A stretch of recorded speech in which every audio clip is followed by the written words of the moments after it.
Hello दोस्तों, स्वागत है आप सभी का आपके अपने चैनल गुरुमति इंस्टीट्यूट पर।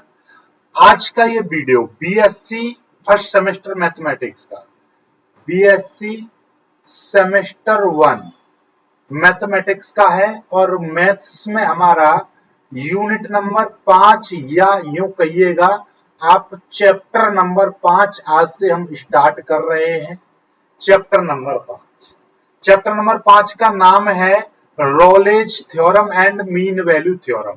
तो आज हम एक बहुत ही शानदार थ्योरम आपको मैं कराने वाला हूं, रोले थ्योरम। रोले थ्योरम क्या होती है इसको हम सीखेंगे और इसका हम क्या करेंगे, प्रूफ भी करेंगे। ठीक है, रोलेज थ्योरम को करेंगे। ये देखिएगा कितना इंपॉर्टेंट है। कानपुर में 2020 की ये मेरे पास किताब है। आप 2024 में पेपर दोगे तो देखिएगा 2005, 8, 12, 16 में ये कानपुर यूनिवर्सिटी में, Lucknow university, PRSU university, Awadh university में 3 बार 4 बार और पूर्वांचल यूनिवर्सिटी में 4 बार, ठीक है, मेरठ यूनिवर्सिटी में 2 बार, कितनी बार आ चुकी है। ये तो तब है जब 2020 की किताब है, 2023 तक की होती तो और आपको नए एडिशन भी यहाँ पर देखने को मिल जाते। तो इस थ्योरम को मैं कराता हूं अब आपका। ये देखिएगा यहाँ पर इसका थ्योरम का देखिएगा स्टेटमेंट मैंने यहाँ पर लिख दिया है। स्टेटमेंट, ठीक है, स्टेटमेंट क्या है प्रूफ में आपको करा दूंगा। ठीक है, पहले स्टेटमेंट देखिए।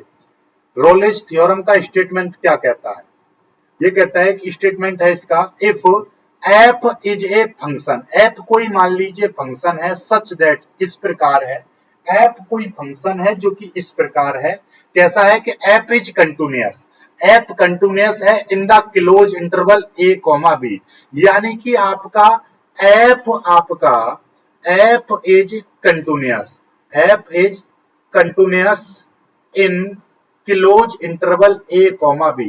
एफ आपका कंटिन्यूअस है close interval A comma B में। एफ आपका डिफरेंशियल है, एफ आपका डिफरेंशियल है। दूसरा पॉइंट, डिफरेंशियल है in open interval A comma B, यानी F is differential in the open interval A comma B. And तीसरी बात, F A is equal to F B, यानी एक और कंडीशन है कि F A is equal to F B है।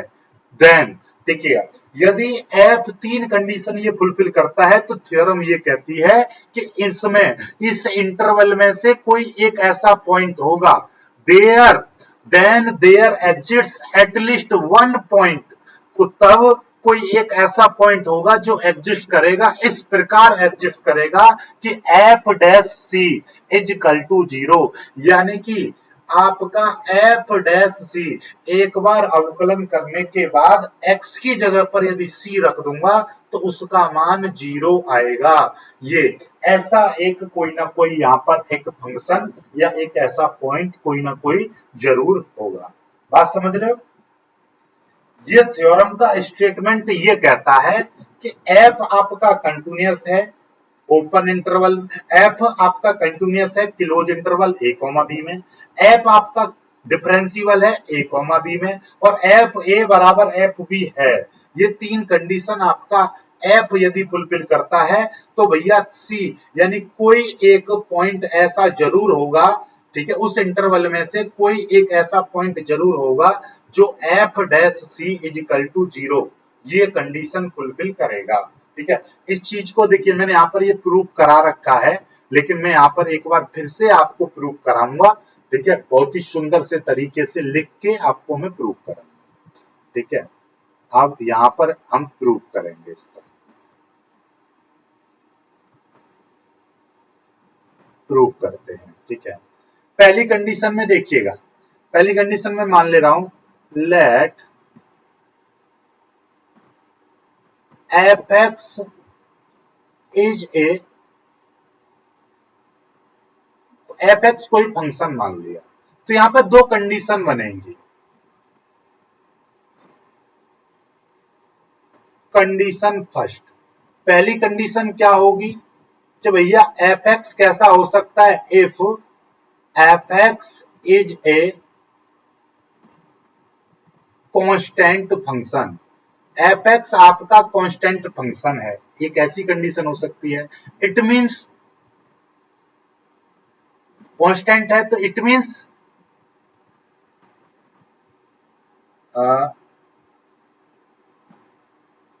It means maximum and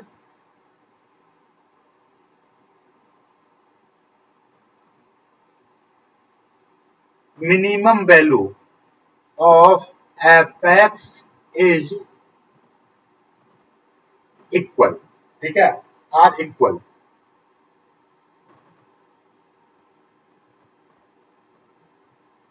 are equal मतलब ये है, यदि मैं मान के चलूं कि एपेक्स आपका कांस्टेंट फंक्शन है, तो इसका मतलब ये है, कांस्टेंट का मतलब क्या होता है पहले तो ये समझ लो। ये मान लीजिए आपका एक्स है और ये आपका वाई है।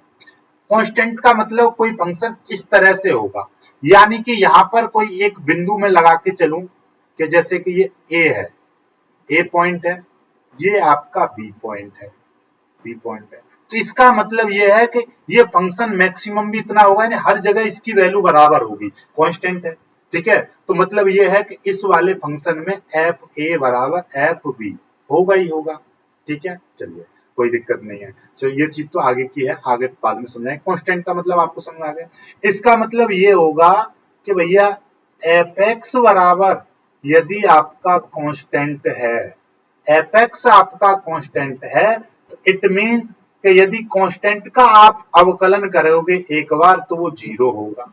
इट मीन्स ये कि लेट हमने मान लिया कि C belongs to A comma B, माना कि C कोई पॉइंट है जो कि A comma B open interval से लिया गया है। तो यदि मैं इसका अवकलन करने के बाद यहां पर रख दूंगा तो उसकी वैल्यू भी जीरो आएगी, क्योंकि भैया कांस्टेंट का अवकलन जीरो हो गया, जीरो पर तो आप कुछ भी रख दो, यहाँ पर एक्स है ही नहीं तो वहां पर यही आएगा। इसका मतलब ये है, यहाँ पर सिंपल सी बात है, इसका मतलब ये है कि F A is equal to F B, ठीक है, ये भी है, ठीक है, बात समझ में आ गई। ठीक है, पहली कंडीशन पर तो ये फुलफिल हो रहा है, ठीक है, यदि आपका एफ कांस्टेंट फंक्शन है तो उसमें तो ये होता ही होता है। चलिए, लेकिन अगर क्या हो, यदि कंडीशन नंबर 2, कैसे गड़बड़ हो रहा है, कंडीशन नंबर 2 क्या कह रही है, if F X is not a constant function, F X हमारा कांस्टेंट फंक्शन नहीं है, इट मीन्स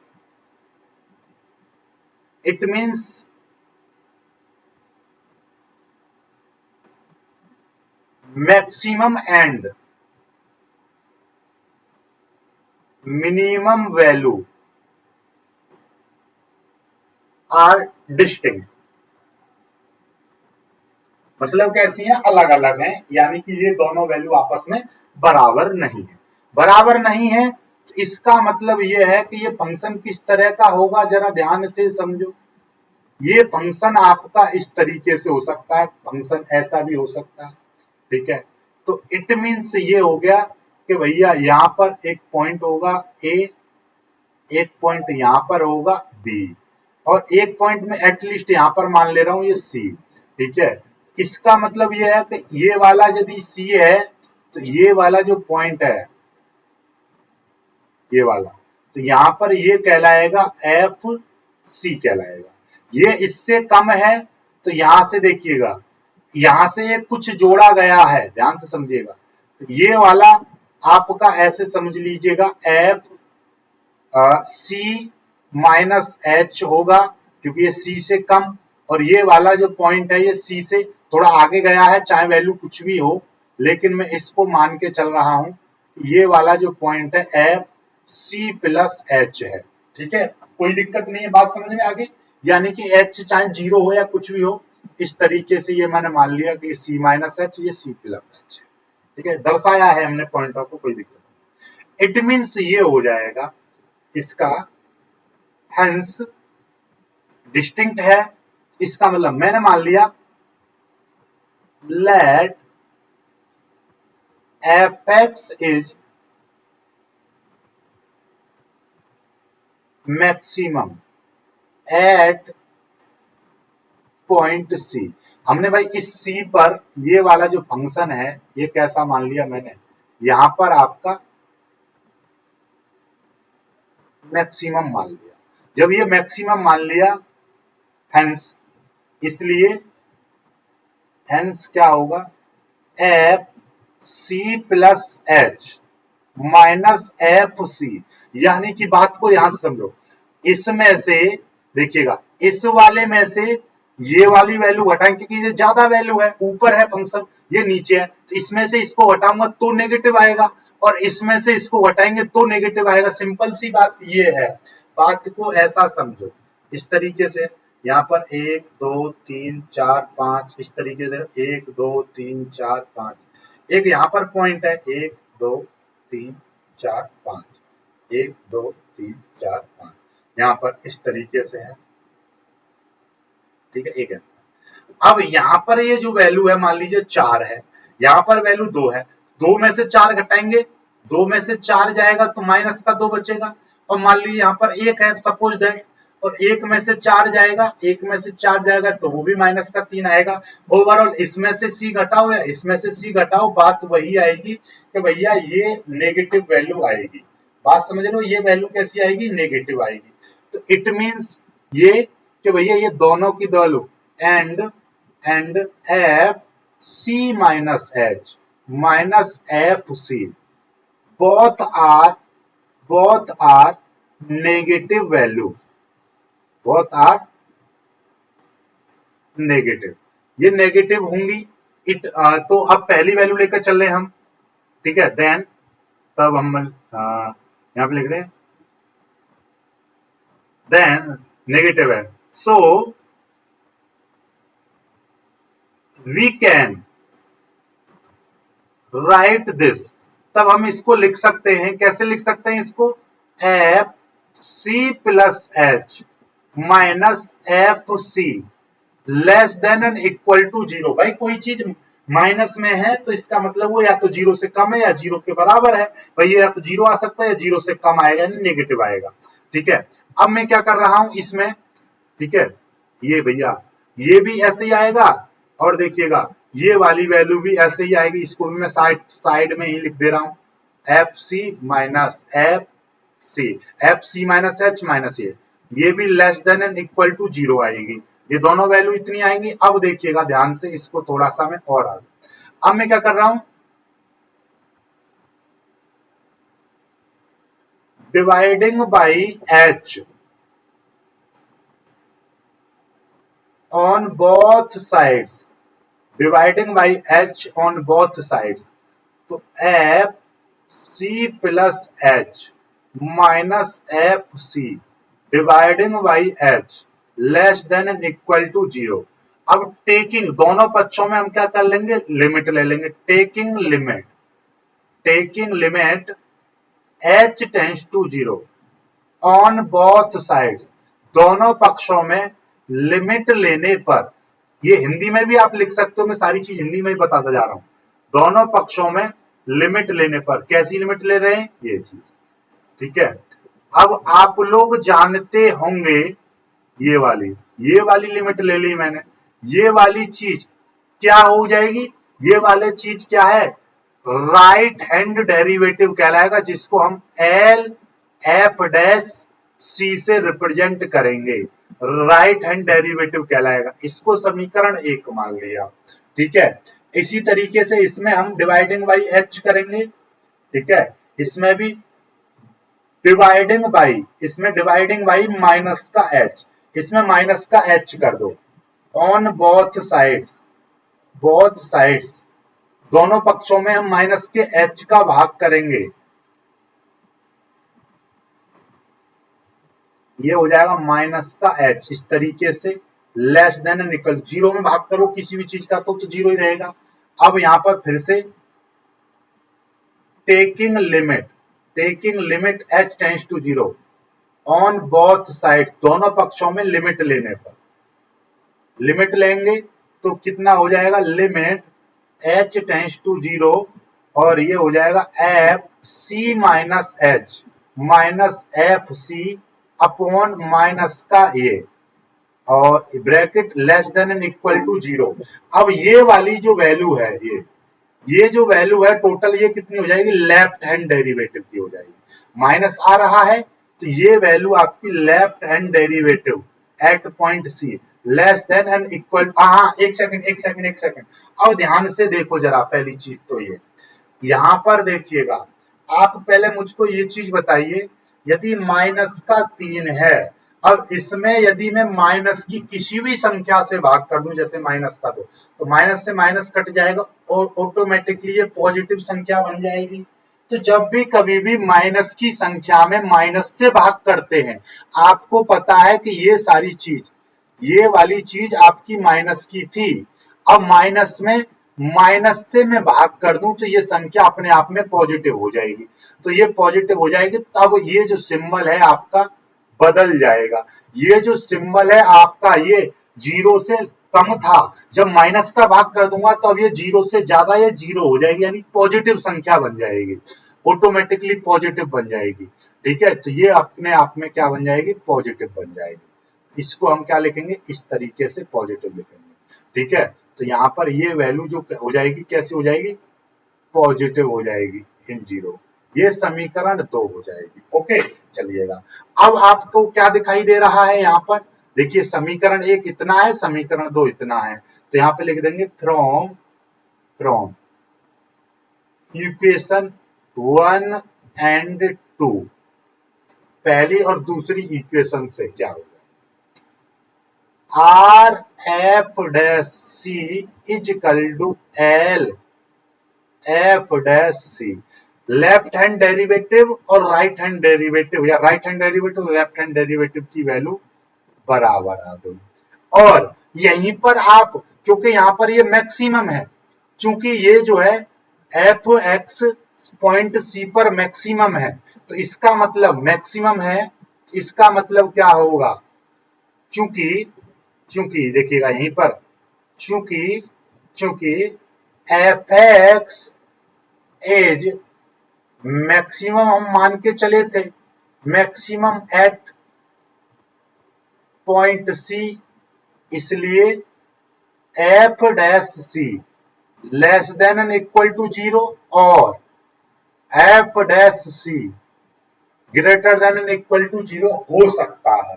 ठीक है, ये मैक्सिमम है तो ये हो सकता है, तो भैया इसको भी हमारा देखिएगा, ये आपको पता है जब less than and equal to 0, less than and equal to 0, और ये मतलब 0 के बराबर है, 0 से कम है, तो टोटल मिलाकर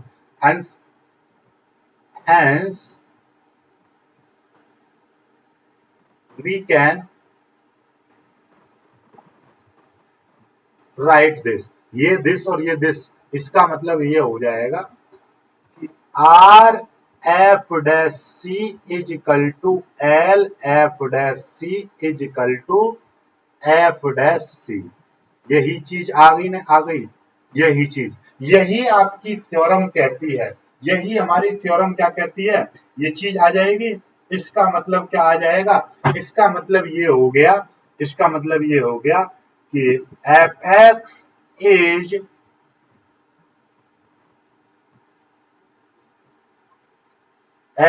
डिफरेंशियल एट पॉइंट सी।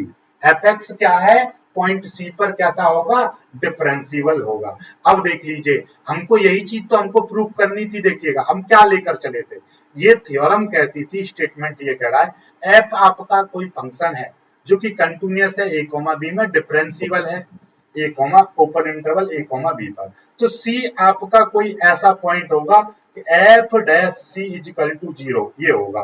तो हम देखिएगा पहली कंडीशन एफ आपका कांस्टेंट है, तो वहां पर तो ये चीज प्रूफ हो ही रही है। अब दूसरा केस हमने लेकर चला कि एफ आपका, यहाँ पर एफ आपको, दूसरी कंडीशन एफ आपका कांस्टेंट नहीं है। जब कांस्टेंट नहीं है तो हम ये मान के चले कि F X is maximum at point C, तो हमारा ये लेकर चले, तो हमने ये क्या कर दिया, ये डिफरेंशियल दिखा दिया। जब आपका ये मैक्सिमम होगा तो ये चीज होगी, इसका मतलब ये है कि यहाँ पर जब मैक्सिमम है तो भैया ये वाला पॉइंट भी वहां पर फुलफिल होगा। तो कुल मिलाकर बात ये, और एफ एक्स आपका यहाँ पर मैंने डिफरेंशियल भी दिखा दिया, यानी सारी चीज हमने प्रूव कर दी। यही आपकी रोले की थ्योरम होती है, यही आपकी क्या होती है, रोले की थ्योरम होती है। बात खत्म हो गया आपका। इसका मतलब ये क्या है, यही आपका रोले के ऐप आपका यहाँ पर देखिएगा। ऐप आपका ये इस वाली चीज से ऐप आपका डिफरेंशियल है। जब ये आपका डिफरेंशियल है, कोई फंक्शन आपका डिफरेंशियल है, तो उसका हम किसी भी कांस्टेंट टर्म के लिए करेंगे तो उसका मान सदैव 0 आएगा। यही चीज, यही आपकी क्या है, यही हमारी रोले की थ्योरम है। यही हमारी रोले की थ्योरम है कि एफ डैश सी आपका कैसा होना चाहिए, 0 होना चाहिए। यही तो रोले की थ्योरम है। चलिएगा, यही यही आपकी रोले की थ्योरम। रोले की थ्योरम पर आधारित क्वेश्चन हम कराएंगे कल। वीडियो को लाइक करके शेयर कीजिएगा, चैनल को सब्सक्राइब कर लीजिएगा। जय हिंद।